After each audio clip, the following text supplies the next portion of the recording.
जन्मदिन तो कई मनाते हैं, लेकिन उन्होंने कहा नहीं, हमारे अपने ऐसे प्रमुख दिन से कोई सेवा का संकल्प लेना चाहिए।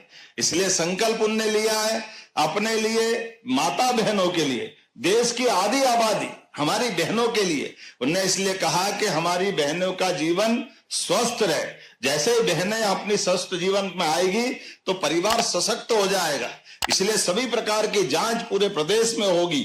और उससे आगे बढ़ करके उन्होंने कहा कि रोजगार के अवसर से लगा करके सभी क्षेत्रों में विकास के पैमाने बनना चाहिए। तो हमारे मध्य प्रदेश के अंदर 6 लाख से ज्यादा किसान परिवार कपास की खेती करते हैं, कॉटन की अपनी उत्पादकता में अपना योगदान देते हैं। और हमारे कपास को अंग्रेजों के काल से फैक्ट्रियां चलती थी, जिसके भरोसे से लोग रोजगार पाते थे। कपास से धागा बनता था, धागे से कपड़ा बनता था, कपड़े के आधार बड़ी बड़ी मिल चलती थी अंग्रेजों के समय की। लेकिन कि कांग्रेसियों ने वो चलती हुई मिल के आगे उन्नयन का कोई काम नहीं किया। देश के अंदर निराशा का दौर आया, एक एक करके सारे कारखाने बंद हो गए, हमारे कपास उत्पादक किसान परेशान हो गए।